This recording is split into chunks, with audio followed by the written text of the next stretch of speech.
예수님과 함께 세상을 이기라 라는 제목으로 함께 하나님의 말씀의 은혜를 나누려고 합니다. 아까 우리 영아부 유치부 선생님들이 율동과 함께 참 좋은 찬양을 올려주셨는데, 이 찬양이 영아부 유치부 유년부 초등부가 앞으로 여름 성경학교 때 주제로 해야 할 예수님과 함께 살아요라는 주제곡을 함께 율동으로 찬양으로 영광을 올려주셨습니다. 그래서 우리 성도님들에게 이 주제에 대한 내용을 소개하면서 동시에 자녀들을 위해서 이렇게 기도해 주셨으면 좋겠습니다 라는 요청으로 어떠한 내용을 가지고 우리 자녀들이 하나님 말씀을 배우고 있구나 라고 알려드리고자 하나님 말씀을 준비했습니다. 이렇게 하면 또 중고등부 전우사님들이 좀 섭섭해 하실 것도 같고, 또 학부모님들이 섭섭해 하실 것 같아서 이 중고등부 주제는 조금 다르지만 같은 맥락 안에 있어서 중고등부의 주제도 함께 나누려고 합니다. 그래서 오늘 제목은 예수님과 함께 살아가요와 함께 세상을 이기라 라는 제목을 합쳐서 예수님과 함께 세상을 이기라 라는 제목을 정해봤습니다. 네. 여러분, 이탈리아의 밀라노, 로마에 이은 세 번째 도시 토리노에 대해서 알고 계신지 모르겠습니다. 경제 규모로는 세 번째로 큰 공업 도시이고요.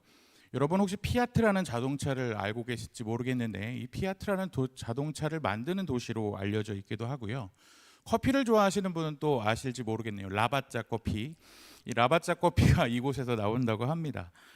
그리고 축구를 좋아하시는 분은 아실지 모르겠지만 유벤투스 축구팀이 여기 홈구장으로 사용하고 있는 팀입니다. 이렇게 굳이 제가 설명하고 있는 건 토리노가 어딘지 잘 몰라서 그렇습니다. 토리노 관광 가면 토리노 관광이라고 딱 치면 한 군데밖에 안 나오거든요. 바로 이 사진을 보여주시면 될 것 같은데요. 토리노 하면 산조바니 성당, 이거 하나밖에 없습니다. 이 산조바니 성당에 유명해졌던 것은 원래부터 유명했던 것도 아닙니다. 저기 토리노 성당에서 1898년 5월 28일이라고 써놨는데요. 이 날이 이 성당이 유명해지게 된 계기가 있는 날이었어요. 이탈리아의 사진작가 세콘도 피아라는 사람이 허락을 받게 되는데, 어떠한 허락을 받게 되느냐, 한 특별한 사진을 찍게 되는 허락을 받게 됩니다. 그래서 이 성당에 가서 사진을 찍게 되었어요. 이 사진은 어떤 사진이었느냐, 예수님의 수의를 찍은 사진이었습니다. 그런데 예수님의 그 시신을 감쌌던 그 세마포의 사진을 찍었다라고 해서 이 사람은 엄청난 기대를 했는데 허가를 받기가 쉽지 않았죠.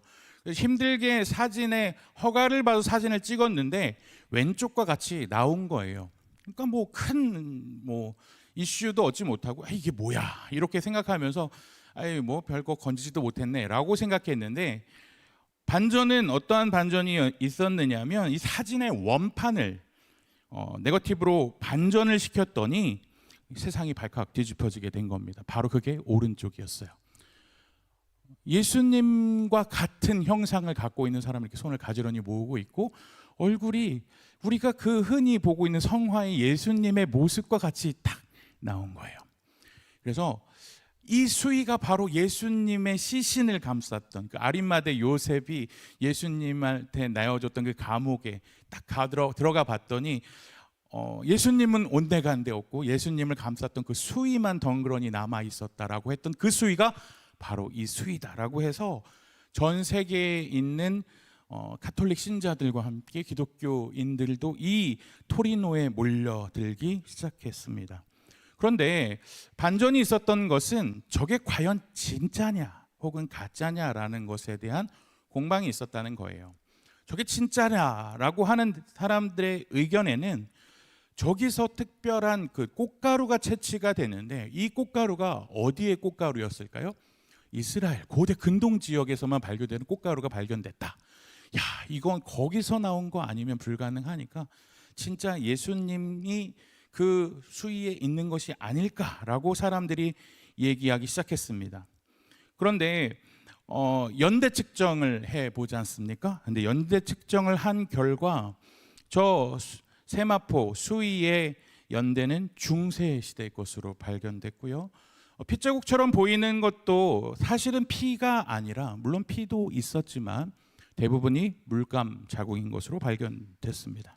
그래서 대부분의 사람들은 저 토리노 수인은 가짜구나 라는 것이 아마도 정설로 많은 사람들에게 알려져 있게 됩니다. 그래서 이 토리노에 가는 사람들은 단순히 이것이 예수님이 진짜 몸을 감쌌던 게 아니라 하나의 믿음을 주기 위한 도구이구나라고 하면서 그곳에 몰려들기 시작했다는 것이죠. 그래서 한때 잠잠해졌던 이 논의가 다시 한번 들끓게 되는 상황이 발생했는데, 2015년 호주에 있었던 한 목회자 브라이언 마샬이라는 사람이 저 토리노 수위의 사진을 합성해서 올린 것이 사람들의 주목을 끌게 되었습니다. 어디에 올렸냐면 자신의 페이스북에 올리게 된 것이죠. 사진 한 장 보실 텐데,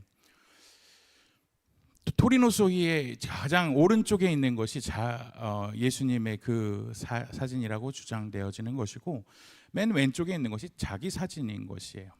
그래서 저 사진을 합성해서 완성품으로 만들어 놓은 것이 전 아래 하단에 있는 것이라는 거죠. 그러면서 이 사람이 주장한 해괴망측한 주장은 무엇이었냐면, 저거 바로 내 사진이다 라고 주장하면서 봐라 내 얼굴이랑 똑같지 않느냐 라고 주장하기 시작했습니다. 그러면서 자기가 이렇게 주장하기 시작합니다. 내가 바로 제 성육신한 예수 그리스도라는 것을 내가 깨달았노라 라고 주장하기 시작한 거예요. 그러니까 자기가 예수님이라는 거죠. 내 사진이다 라고 주장하기 시작한 겁니다. 참 어떻게 보면 우스꽝스럽고 바보 같은 일이지만, 저 페이스북을 보고 한 미국에 있는 남성이 저 브라이언 마샬을 만나기 위해서 자신의 집을 팔고 자신을 만류하는 가족들을 버리고 그를 위해서 호주로 날아가 버리는 바람에 온 세계인들의 주목이 끌리게 되면서 저 말도 안 되는 저 사람을 믿는 것이 가능한가 라고 하면서 저 토리노 수위는 과연 사실인가 라고 사람들의 관심이 이끌리기 시작했다는 것입니다. 제가 왜 브라이언 마샬의 이야기를 했냐면, 이 이야기는 비단 호주에서만 일어나는 것이 아니라 우리나라에서도 많이 이루어지고 있는 사실이라는 것입니다. 2020년 3월에 한 신문에서 조사 결과에 따르면 우리나라에서 스스로를 하나님이라고 주장하는 사람이 그거 아직 아닙니다. 스스로 하나님이라고 주장하는 사람이 약 20명에 해당하고요. 자기가 재림 예수라고 주장하는 사람은 약 50명이라고 합니다. 오늘 아마 한번 검색을 한번 해보시면 좋겠는데, 제가 오늘 한번 검색을 해보니까 이 공식적인 통계 조사는 아니고 신문 기사로 봤는데 하나님이라고 주장하는 사람이 30명, 재림 예수는 늘었더라고요. 한 80명 정도로 제가 검색을 해봤습니다. 우리나라는 굉장히 예수님이 많은 것 같고 하나님도 많은 것 같습니다. 일부 잘못된 신앙을 가진 사람들, 잘못된 믿음을 가진 사람들의 이야기라고 생각할 수 있겠지만, 바로 작년 1월에 19세 이상 개신교인 2,000명을 대상으로 설문조사를 실시했어요. 이제 보여주셨네요. 당신은 기독교인을 대상으로 조사를 했습니다. 윤회설을 믿으십니까? 라고 설문조사를 했더니 100명 중 13명이 1.3% 아니라 13%가 윤회한다고 믿는 것입니다.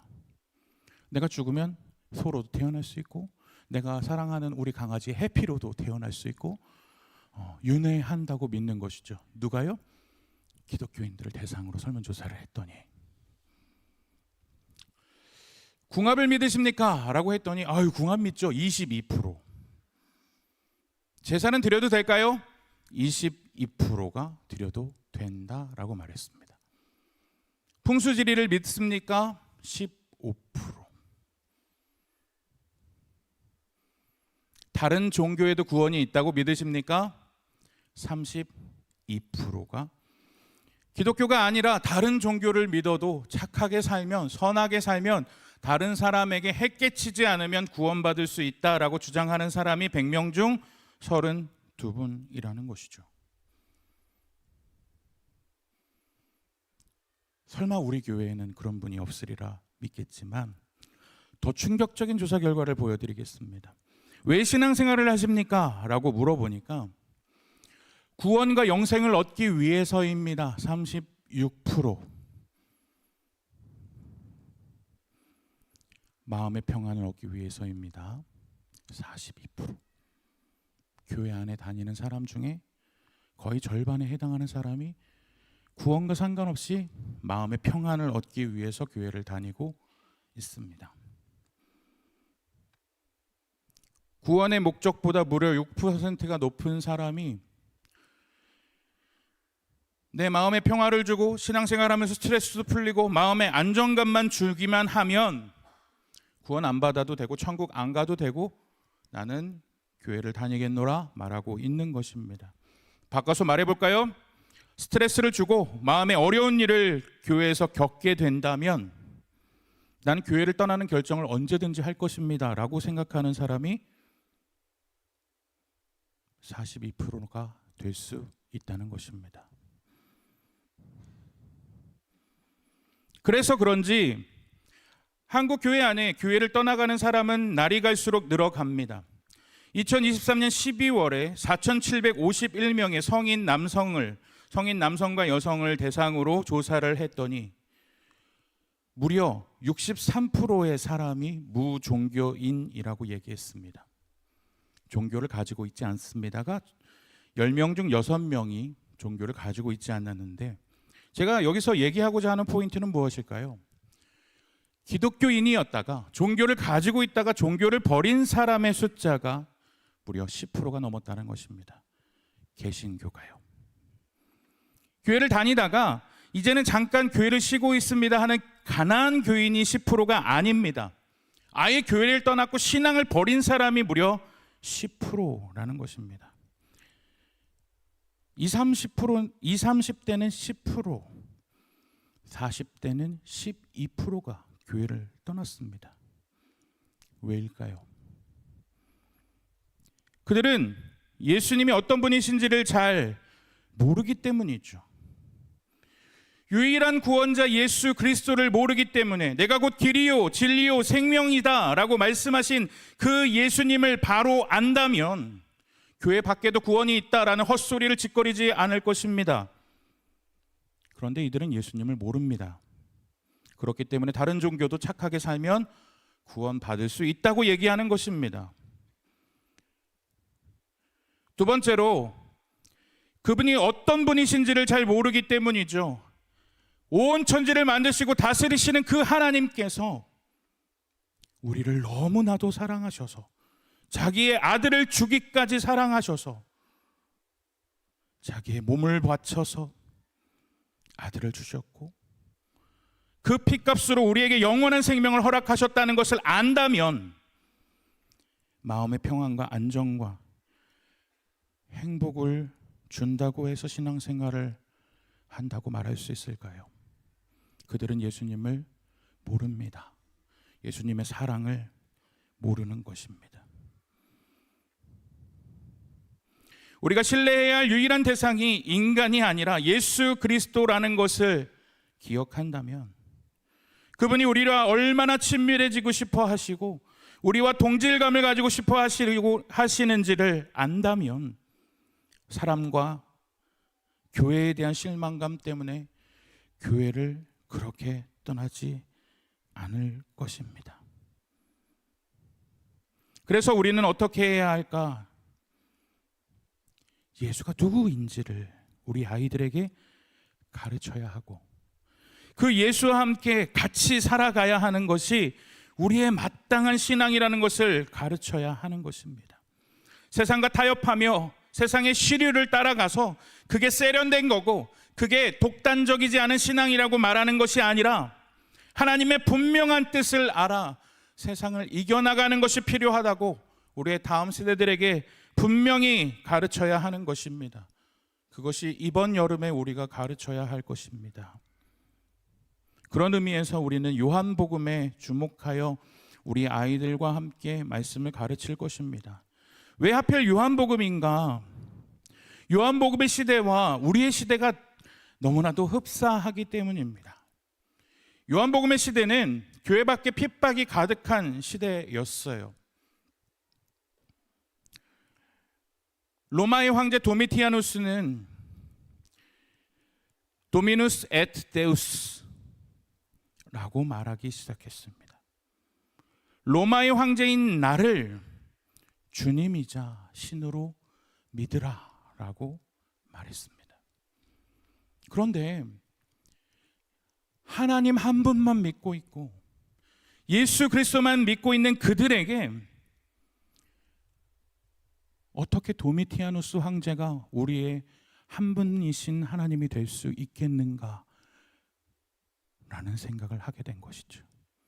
그래서 도미티아누스가 이스라엘 백성들, 유대인들에게 요구합니다. 너희 성전을 짓기 위해서 항상 내는 세금을 성전에다 내지 말고 나한테 내라 요구할 때 그들은 그것을 거부합니다. 왜냐하면 그들이 가지고 있었던 유일신 사상, 하나님을 믿는 믿음, 기독교인들이라면 예수 그리스도를 믿는 신앙의 정면으로 위대되는 요구였기 때문입니다. 도미티아누스 황제는 사람이지 유일한 하나님이 아니었기 때문이죠. 그래서 그들은 이를 거부합니다. 그랬더니 그들에게 핍박이 따라옵니다. 투옥이 따라옵니다. 심지어 죽음이 따라왔습니다. 사자굴에 던져졌고 화형을 당하기에 이르릅니다. 이러한 상황 가운데 마지막 생존 사도인 사도 요한이 반모섬으로 유배를 갑니다. 이 요한복음은 질문 가운데 있는 성도들에게 한 말이죠. 내가 믿는 예수가 과연 내 목숨을 걸 만한 가치가 있는가? 내가 과연 내 신앙을 지키기 위해서 내 모든 사회적 신분을 벗어버리고 목숨까지 걸 만한 그러한 가치가 있는 게 내 신앙인가? 그것에 대한 답을 주고자 한 것이죠. 그뿐만 아니라 교회에는 교회 내의 어려움도 있었습니다. 어떤 어려움이었을까요? 이단이 창궐하기 시작합니다. 교회 내부를 흔들어내기 시작합니다. 사람이 어떻게 하나님의 아들일 수 있는가? 사람이 하나님이 된다는 것이, 하나님이 사람이 된다는 것이 가당하기나 한 것인가? 그 위대한 하나님이 악한 인간의 몸으로 어떻게 올 수 있는가? 예수님의 존재를 부정하고 과연 그분이 하나님의 아들이 맞는가? 아니라 라고 말하며 사람들을 미혹합니다. 그래서 요한은 이렇게 하나님의 말씀을 선포하는 것이죠. 요한복음 20장 31절 말씀을 함께 읽어봅니다. 시작.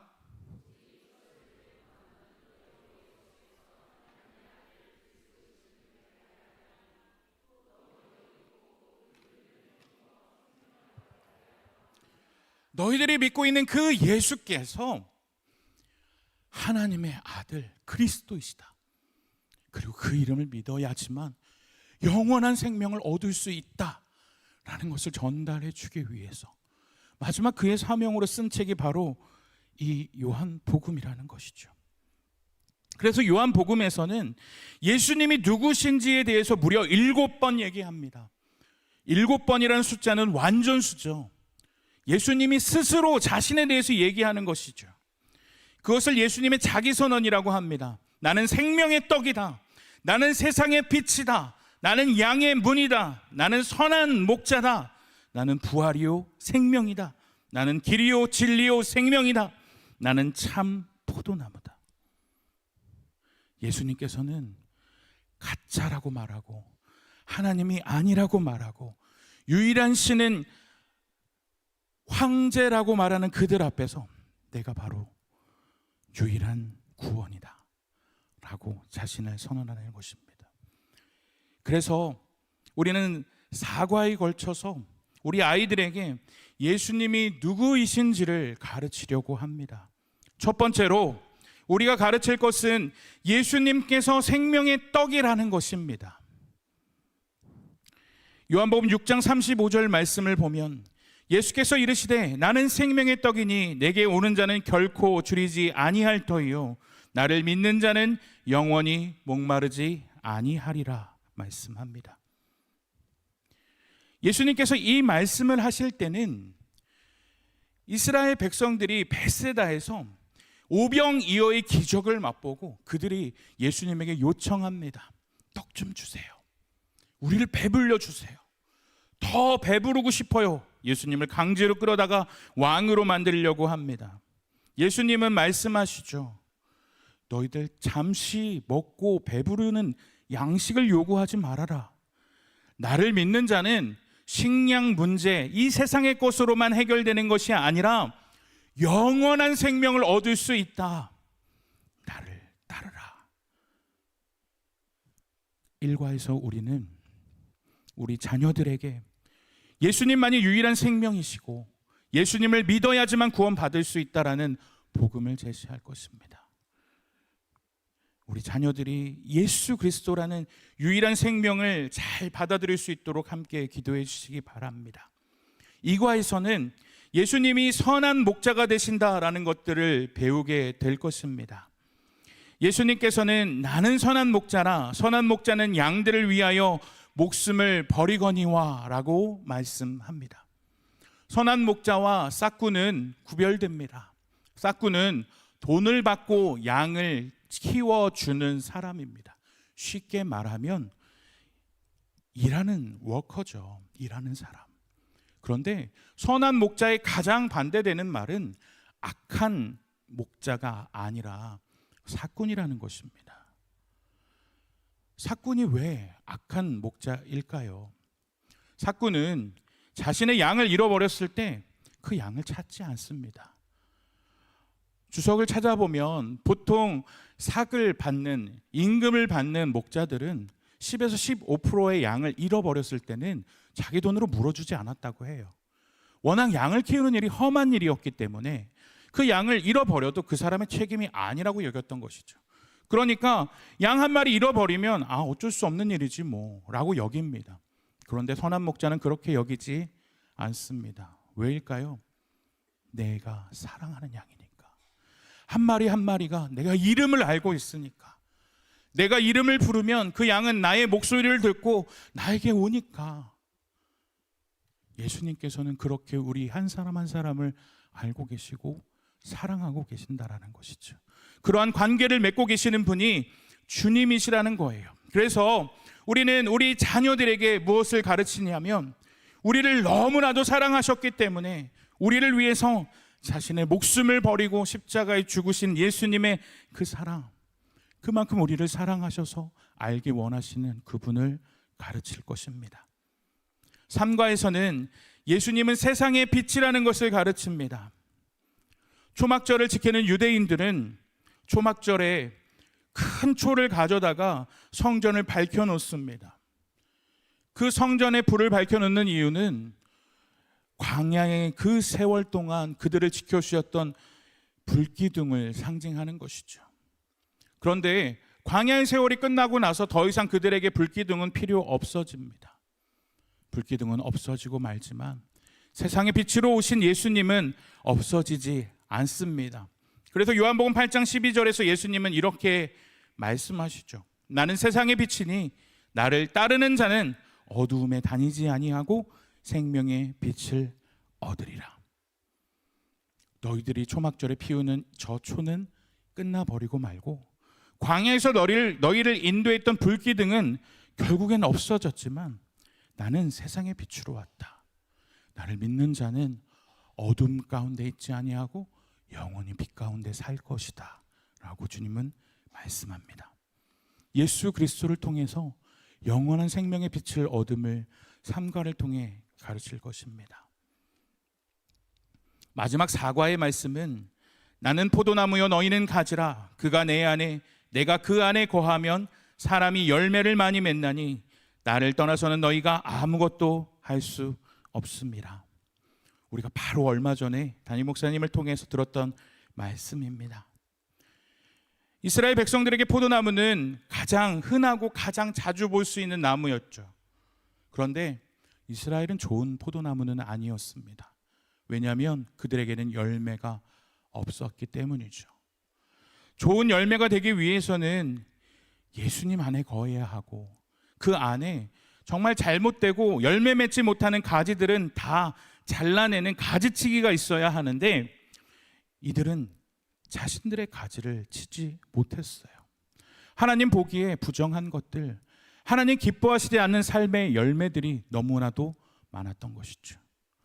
그래서 너희들이 삶의 아름다운 열매를 맺기 위해서라면 너희들이 하나님께 나아오는 것을 방해하는 것들을 스스로 제하여 버리고 깨끗해져야 한다라고 말씀합니다. 그래서 우리는 사과를 통해서 우리가 아름다운 삶의 열매를 맺음을 통하여 하나님께 기쁨이 되어야 하고, 그를 위해서 우리 안에 하나님 기뻐하시지 않는 가지들을 잘라내야 한다라고 가르칠 것입니다. 1과 2과 3과 4과의 내용을 한번 정리를 해보자면, 첫 번째로는 그분만이 유일한 생명을 주시는 분이라는 것을 아이들이 믿게 해야 하고, 두 번째, 우리와 친밀한 관계를 맺기 원하시는 선한 목자이신 그분과 친밀한 관계를 맺는 우리의 다음 세대가 되어야 하며, 어두움, 죄를 따르는 자가 아니라 세상의 빛 대신 예수님만을 따르는 우리 자녀들이 되어야 하며, 네 번째로 우리 안에 열매 맺는 것을 방해하는 가지를 쳐버리고 하나님이 기뻐하시는 열매를 맺음으로 하나님께 영광을 돌리는 우리의 다음 세대가 되기를 우리는 가르칠 것입니다. 이렇게 1과 2과 3과 4과의 내용을 알려드리는 것은 여러분에게도 기도를 부탁드리기 위함이고, 두 번째로는 이 위급하고도 꼭 필요한 기도 제목 앞에서 우리가 먼저 그러한 열매를 맺는 삶을 보여주시기를 부탁드리는 것입니다. 본인들이 제대로 살지 못하면서 우리의 자녀들에게 예수님 잘 믿어, 예수님과 친밀한 관계 맺어라, 예수님만 따라라, 열매 맺으라 하는 것은 공허한 메아리와 같은 것이죠.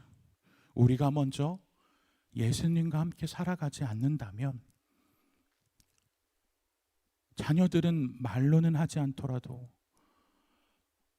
엄마 혼자 엄마나 그렇게 살아가세요, 이렇게 말할 것입니다. 우리의 자녀들이 진짜 예수님을 떠나지 않고 예수님 안에서 살아가기를 원한다면 자녀들이 학원에 가는 것보다 말씀을 들으러 나오는 것을 더 기뻐하고, 하나님 말씀을 잘 듣고 온 것에 이 아이들의 인생이 바뀌는 것을 위해서 함께 기도하고, 이러한 삶의 모습을, 열매를 자녀들에게 보여주시지 않으시겠습니까? 우리의 삶을 통해 우리 아이들의 인생이 변할 수 있다면, 그렇다면 우리 교회에 소망이 있는 것이죠. 두 번째로 우리 청소년들을 위해서, 우리 청소년들이 예수님과 함께 세상을 이겨나가기 위해서 함께 기도해 주시기 바랍니다. 계속 언급하고 있는 목회 데이터 연구소가 청소년에 대해서도 조사를 했더라고요. 그런데 청소년의 종교 비율을 조사했더니 전체 비율 중에 27.6%만 종교 생활을 하고 있습니다. 100명 중 27명만 종교를 가지고 있는 거예요.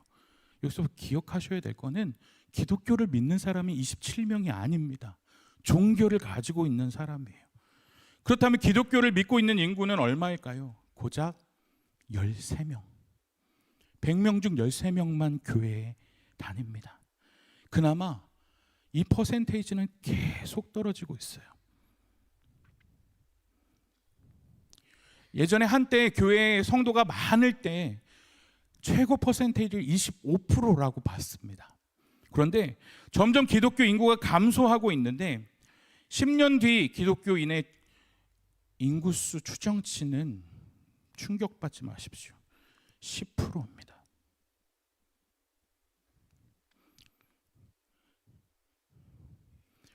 교회 출석자의 연령대 비중을 한번 보자면 2017년도에는 20대 비중이 17명, 17%, 30대 17%, 40대 19%, 50대 18%, 60대 30%였다면 작년도 비중을 보자면 20대 6%, 30대 9%, 40대 14%, 50대 19%, 60대 52%. 기독교인 비율은, 청소년의 기독교 비율은 13%.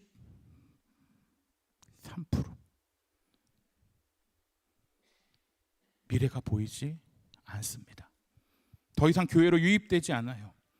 더 충격적인 결과를 알려드릴까요? 한국교육개발원과 교육정책 네트워크가 중고 학생들 대상으로 직업별 신뢰도를 조사했는데요. 가장 신뢰하는 직업 1위가 학교 선생님이었어요. 86.8%.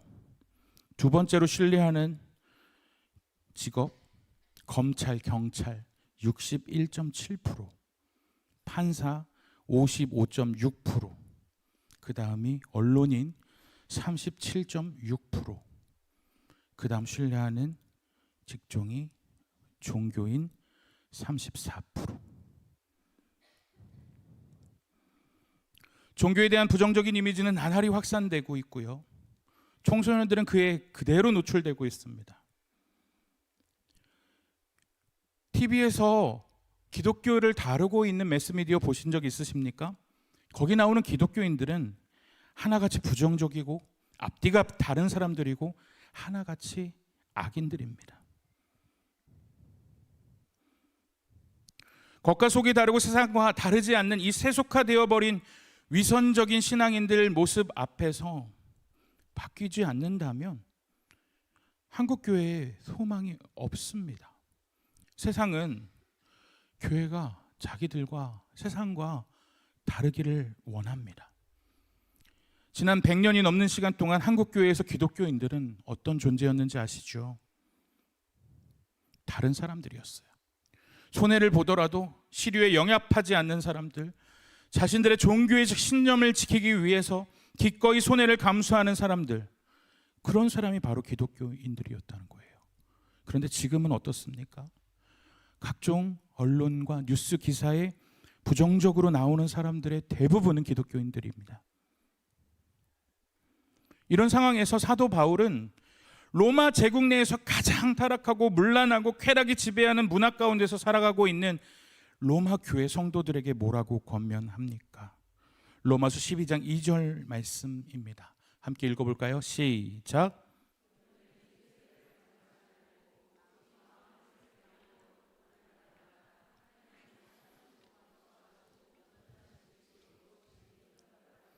우리가 잘 알고 있는 말씀이죠. 너희는 이 세대를 본받지 말아라. 이 로마의 문화를 본받지 말아라. 변화해야 한다라고 말합니다. 그런데 로마서 12장 1절 말씀을 보면 너희 몸이 하나님이 기뻐하는 거룩한 산 제물이기 때문이다라고 말합니다. 우리는 왜 세상을 본받지 말고 새롭게 함으로 변화해야 합니까? 우리는 하나님께 드려져야 할 몸들이기 때문입니다. 우리는 세상의 문화에 함몰되지 않고 그들을 따르지 않아야 하며 그들과 구별된 거룩한 삶을 살아야 한다고 로마 교회 성도들에게 사도 바울은 말합니다. 참 아이러니한 것은 로마의 모진 핍박이 이어지는 가운데서 로마의 귀족들이 가장 선호하던 며느리감, 사위감이 바로 크리스찬들이었다는 거예요. 그렇게 황제는 크리스찬들 잡아 죽이는 환경 가운데서 그래도 사위감은 크리스찬 중에서 뽑아야지, 며느리는 크리스찬 중에서 뽑아야지. 왜였을까요? 이들은 차원이 다른 착함이 있었고 이들은 차원이 다른 말씀대로 사는 거룩함이 있었기 때문이었습니다. 그들이 보기에도 자신들과는 차원이 다른 삶의 모습이 있었고 자신들이 핍박하던 자들에게조차 존경을 받았던 초대교회 선조들의 열매가 당시에는 있었다는 것을 기억해야 합니다. 우리가 먼저 하나님이 기뻐하실까? 하나님이 우리에게 바라시는 온전한 뜻이 무엇일까? 예수님이라면 어떻게 행동하셨을까? 내가 하나님 앞에 드려지는 거룩한 산 제물인데 이렇게 행동하는 것이 합당할까를 생각하면서 그들은 그렇게 살아갔다는 것입니다. 물론 세상과 구별되는 것은 결코 쉬운 게 아닙니다. 여러분들이 누구보다도 잘 아시죠. 예수 믿는 사람으로 살아가는 건 손해를 보는 일이고 아쉬운 일이고 남들이 보기에는 바보가 같은 일이 될 수 있습니다. 하지만 우리가 또 우리의 다음 세대가 그렇게 살아간다면 비록 더디지만 하나님이 우리의 삶을 통하여 영광 받으시고 그들을 다니엘과 같이, 하나냐와 같이, 미사엘과 같이, 아사랴와 같이 하나님이 빛나게 하실 것이라 믿습니다.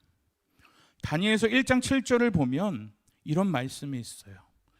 새 번역 성경으로 읽어드립니다. 환관장이 그들에게 이름을 새로 지었는데 다니엘은 벨드사살이라 하고, 하나냐는 사드락이라 하고, 미사엘은 메삭이라 하고, 아사랴는 아벳느고라고 하였다.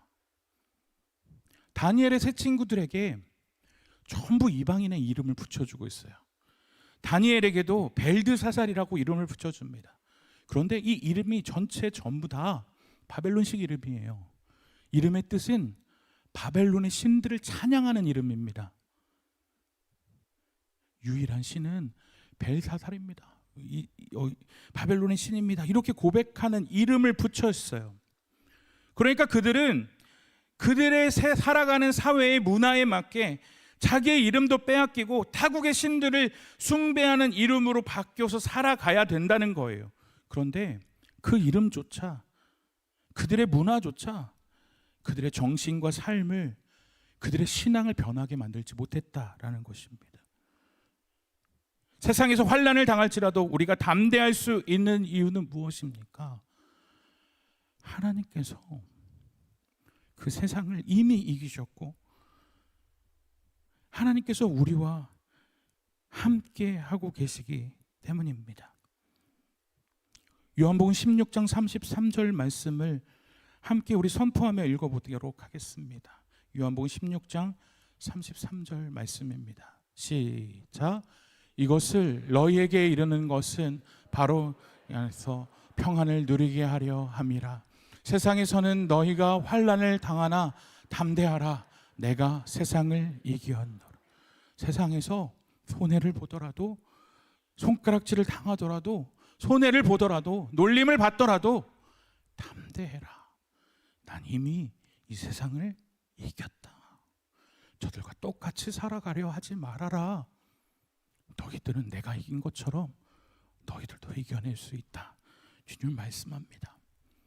우리 청소년들을 위해서 기도해 주실 때 우리의 자녀들이 세상의 문화 가운데서, 우리의 청년들이 믿음이 흔들려서 주님을 떠나는 사람들이 너무나도 많을지라도 그들만은 믿음을 가지고, 남들이 나를 사드락, 메삭, 아벳느고라 부를지라도 나의 정체성은 하나냐, 미사엘, 아사랴입니다 라고 고백하는 하나님의 자녀라는 그 정체성으로 예수님과 함께 세상을 이기는 우리의 청소년들 되게 해달라고, 우리 새벽 이슬 같은 청년들 되게 해달라고 기도하여 주시기 바랍니다.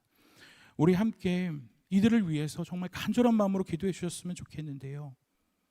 하나님, 세상은 흔들리고 사람들은 조롱할지라도 우리는 주님을 따라가는 주님의 백성임을 잊지 않게 하시고 거룩한 산 제물로 살아가게 하옵소서.